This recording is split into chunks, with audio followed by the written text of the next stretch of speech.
नमस्कार भक्तों, आपका एक बार फिर से स्वागत है हमारे चैनल भक्ति की शक्ति में। आज की इस वीडियो में हम आपको बताएंगे कि भगवान राम ने बताया मरने के बाद माता पिता की फ़ोटो घर में लगाना शुभ है या अशुभ। भगवान श्री राम जी ने बताया मृत्यु के बाद घर में माता पिता की तस्वीर लगानी चाहिए या नहीं।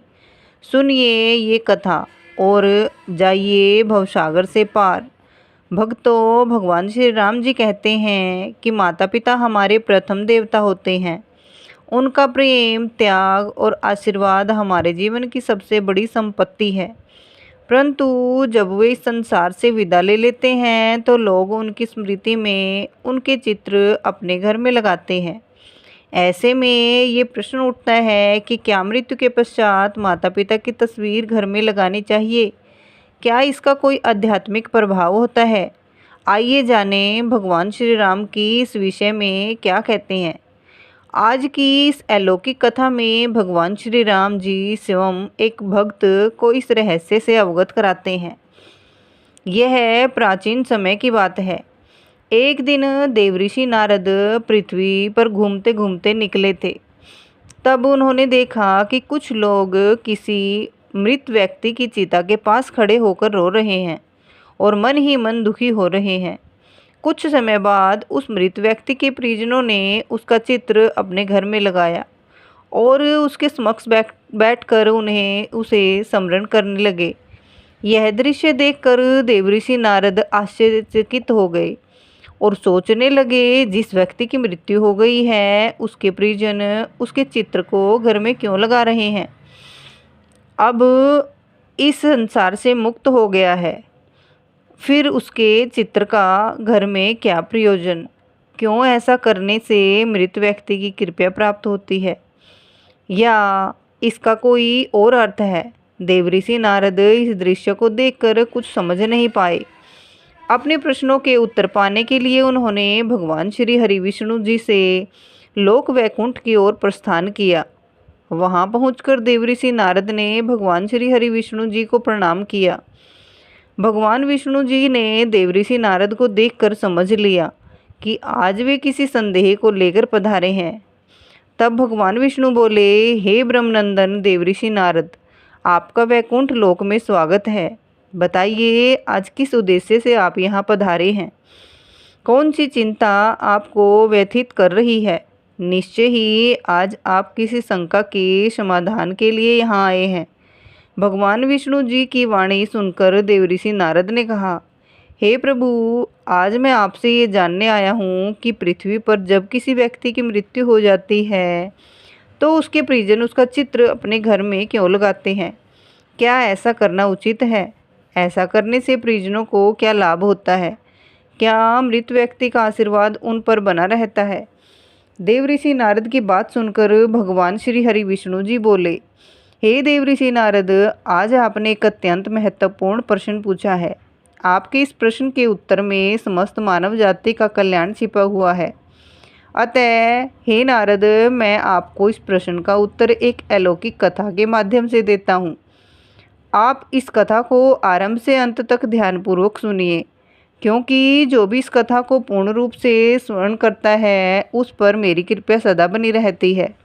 देवऋषि नारद बोले, हे प्रभु, मैं आपको वचन देता हूँ कि जब तक आप ये कथा सुनाएंगे मैं उसे पूर्ण श्रद्धा और ध्यान से सुनूंगा।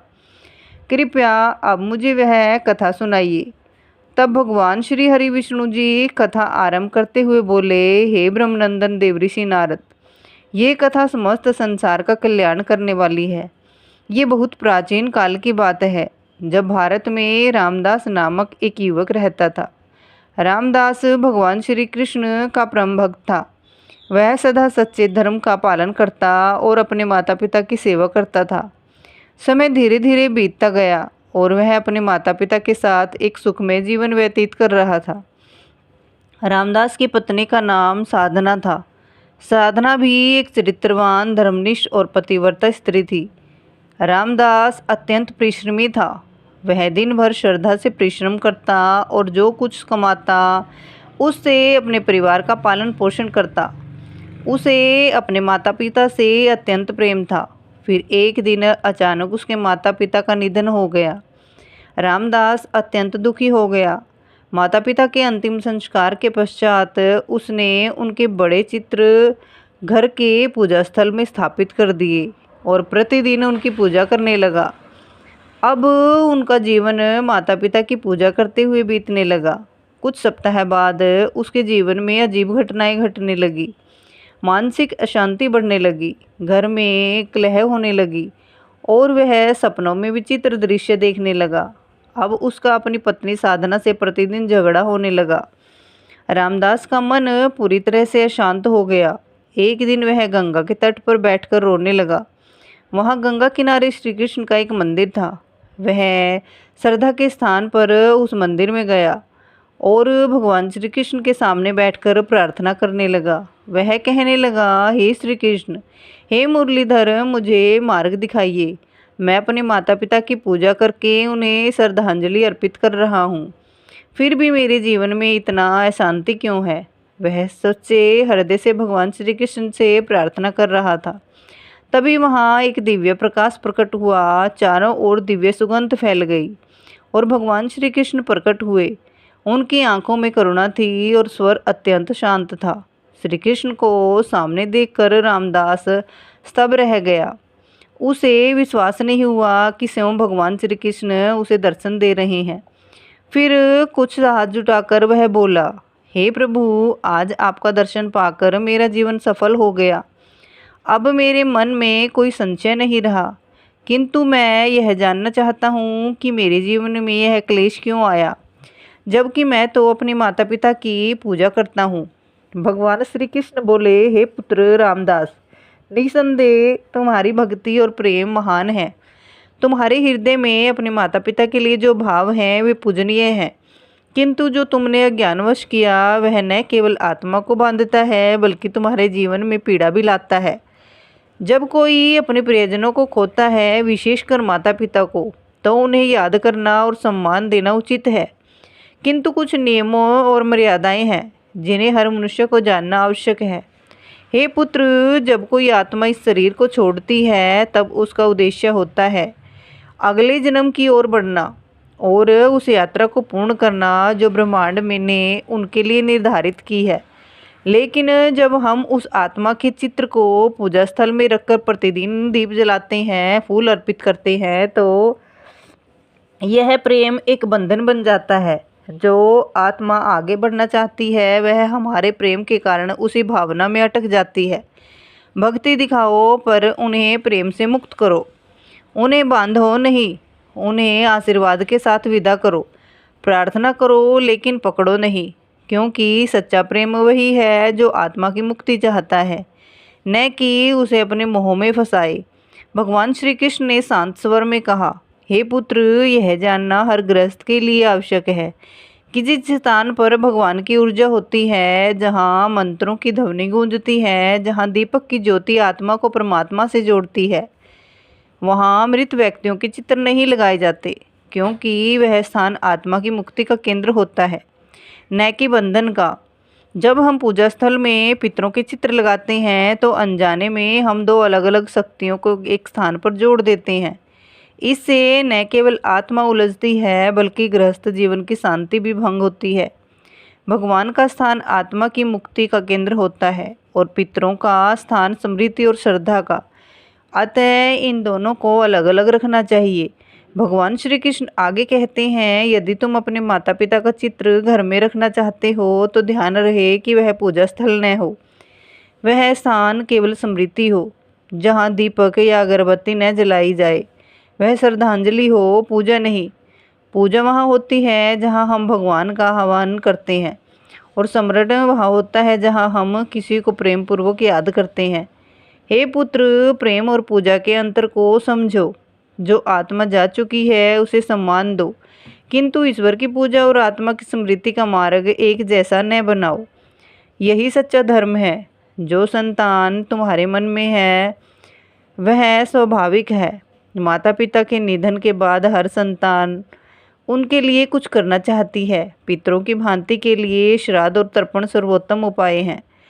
इन वैदिक कर्मों के माध्यम से तुम न केवल उन्हें सम्मान देते हो बल्कि उन्हें अगली यात्रा के लिए आध्यात्मिक शक्ति भी प्रदान करते हो। यही सच्ची सेवा है। जो चला गया उसे मोह में मत बांधो, प्रेम से मुक्त करो। एक पुत्र का धर्म है पवित्रता। यह संसार माया है। आत्मा आती है, अनुभव करती और फिर चली जाती है। पर जब तुम मोह में डूब जाते हो तब तुम न केवल अपने हृदय को बांधते हो बल्कि उस आत्मा की गति को भी रोक देते हो। मोह आत्मा को रोकता है, प्रेम उसे मुक्त करता है। जो भी पुण्य कार्य तुम उनके नाम पर करोगे, जैसे गरीबों की सेवा, भूखों को भोजन करवाना, वृक्षारोपण करना, यही कर्म तुम्हारे जीवन में तुम्हारे माता पिता के आशीर्वाद के रूप में लौटेंगे। प्रेम को क्रम में बदलो, यही सच्ची श्रद्धांजलि होगी। भगवान श्री कृष्ण ने आशीर्वाद देते हुए कहा, हे पुत्र, तुम्हारे माता पिता ने तुम्हें बहुत प्रेम किया। उन्होंने अपना संपूर्ण जीवन तुम्हारे लिए अर्पित किया। अब समय आ गया है कि तुम्हारा प्रेम उन्हें बांधने का साधन नहीं बल्कि उन्हें मुक्त करने का माध्यम बने।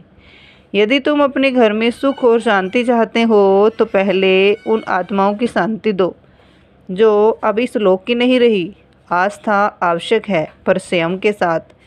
ज्ञान से अपने जीवन को सजग बनाओ, तभी तुम्हारा प्रेम सच्चा कहलाएगा। इसके पश्चात देवऋषि नारद ने भगवान से पूछा, हे प्रभु, अब मैं जान गया कि मरे हुए व्यक्तियों की तस्वीर रखने का रहस्य क्या है, परंतु मैं यह भी जानना चाहता हूँ कि क्या मनुष्य की मृत्यु के पश्चात उसका पुनर्जन्म होता है? क्या मृत व्यक्ति की आत्मा फिर मनुष्य के रूप में जन्म लेती है या फिर अन्य योनि में जाती है? तब भगवान श्री हरि विष्णु जी बोले, हे देव ऋषि नारद, जब आत्मा मृत्यु के बाद नए शरीर में प्रवेश करती है तब उसे पुनर्जन्म कहा जाता है। यह पुनर्जन्म कब और कैसे होगा, यह कई बातों पर निर्भर करता है। पुनर्जन्म के 3 मुख्य कारण होते हैं। संचित कर्म, पिछले सभी जन्मों के कर्मों का भंडार। प्रारब्ध कर्म, वर्तमान जन्म में जो सुख दुख मिलते हैं वे पूर्व जन्म के कर्मों से निर्धारित होते हैं। क्रियामान कर्म, इस जन्म में जो कर्म किए जाते हैं वे भविष्य के जन्मों को प्रभावित करते हैं। जब मनुष्य मरता है तो उसकी आत्मा तुरंत पुनर्जन्म नहीं लेती। यह आत्मा 3 चरणों से गुजरती है। प्रेत योनि, जहाँ आत्मा कुछ समय तक शरीर के अभाव को नहीं समझ पाती। यमलोक यात्रा, यमदूत आत्मा को यमराज के पास ले जाते हैं। चित्रगुप्त आत्मा के कर्मों का लेखा जोखा प्रस्तुत करते हैं। निर्णय, यदि पुण्य अधिक होता है तो स्वर्ग या उच्च लोक मिलता है, पाप अधिक हो तो नरक या निम्न योनि मिलती है, और यदि पुण्य पाप समान हो तो मानव जन्म फिर से मिलता है। गरुड़ पुराण के अनुसार आत्मा को पुनर्जन्म के लिए 16 प्रकार की योनियों से गुजरना पड़ता है। पशु, पक्षी, कीट, जलचर, मनुष्य आदि। जिसने हिंसा, छल और धर्म किया है वह निम्न योनि में जन्म लेता है। जिसने सेवा, भक्ति और धर्म का पालन किया है वह दिव्य योनि या मनुष्य के रूप में जन्म पाता है। जीवन आत्मा की यात्रा है। यह यात्रा तब तक चलती है जब तक आत्मा परमात्मा में लीन होकर मोक्ष प्राप्त नहीं कर लेती। अतः पुनर्जन्म केवल शरीर बदलना नहीं बल्कि आत्मा की सनातन यात्रा का दर्शन है। यदि कोई व्यक्ति बहुत अधिक पाप करता है तो वह अगले जन्म में पशु, कीट या राक्षस बनता है।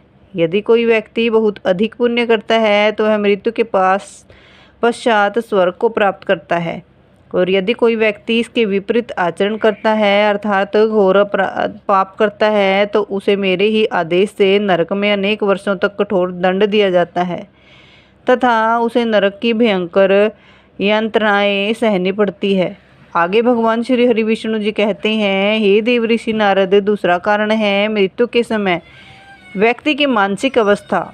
इस विषय में तीनों लोकों के स्वामी भगवान शिव जी कहते हैं कि मृत्यु के समय जिस भाव में व्यक्ति होता है वही भाव उसके अगले जन्म को निर्धारित करता है। यदि कोई व्यक्ति मृत्यु के समय भगवान का स्मरण करता हुआ अपने प्राण त्यागता है तो वह मोक्ष को प्राप्त करता है, परंतु यदि कोई व्यक्ति सांसारिक इच्छाओं, क्रोध, मोह या ज्ञान में डूबा हुआ शरीर त्यागता है तो वह उन्हीं भावों के अनुसार पुनर्जन्म प्राप्त करता है। फिर भगवान श्री हरि विष्णु जी आगे कहते हैं, हे देव ऋषि नारद, अब मुझे आशा है कि तुम्हारे सभी प्रश्नों के उत्तर तुम्हें प्राप्त हो गए हैं। देवऋषि नारद जी भगवान श्री हरि विष्णु जी से कहते हैं, हे प्रभु, आपके मुख से ये उत्तर पाकर मैं कृतार्थ हो गया। अब मैं इन दिव्य ज्ञान को तीनों लोकों में प्रचारित करूँगा। इसके पश्चात देवऋषि नारद जी ने भगवान श्री हरि विष्णु जी को प्रणाम किया और पुनः भ्रमण के लिए निकल पड़े। इस कथा से हमें ये शिक्षा मिलती है कि माता पिता की आत्मा को बांधना नहीं चाहिए, बल्कि उन्हें प्रेम पूर्वक मुक्त करना चाहिए। पूजा स्थल में केवल भगवान का ही चित्र होना चाहिए। यदि मृत व्यक्ति का चित्र लगाना हो तो उसे पूज्य न बनाएं, केवल स्मृति स्वरूप रखें। श्राद्ध, तर्पण और सेवा, इन्हीं के माध्यम से सच्ची श्रद्धांजलि दी जा सकती है। मृत आत्माओं को मोह से नहीं, समर्पण और प्रेम से विदा करना ही हमारा कर्तव्य है। यही सच्चे पुत्र का धर्म है। यह दिव्य शिक्षा हमें भगवान श्री राम जी देते हैं कि को बंधन मत बनने दो। जो इस संसार से जा चुका है उसे अपने आंसुओं से बांधो नहीं, अपितु अपने आशीर्वाद और शुभकामनाओं से मुक्त करो, क्योंकि आत्मा का अंतिम लक्ष्य भगवान की ओर यात्रा करना है। और सच्चा प्रेम वही है जो आत्मा की उस यात्रा में बाधा नहीं बल्कि मार्गदर्शन बनता है। आशा है आपको ये कथा पसंद आई होगी। इसे अपने परिवार के सभी लोगों तक पहुंचाए, जिससे सभी का कल्याण हो। जो भी इस कथा को प्रारंभ से अंत तक श्रद्धा और ध्यान से सुनेगा उसे भगवान श्री राम जी, भगवान श्री कृष्ण जी और भगवान श्री हरि विष्णु जी की विशेष कृपा अवश्य प्राप्त होगी। ईश्वर की कृपा सदा आप पर बनी रहे। आप सभी का हृदय से धन्यवाद। प्रेम से बोलिए जय श्री हरि विष्णु। ऐसे ही और धार्मिक और रोचक कहानियाँ सुनने के लिए हमारे चैनल को सब्सक्राइब करें और वीडियो को लाइक और शेयर ज़रूर करें। धन्यवाद। राधे राधे। जय श्री कृष्णा।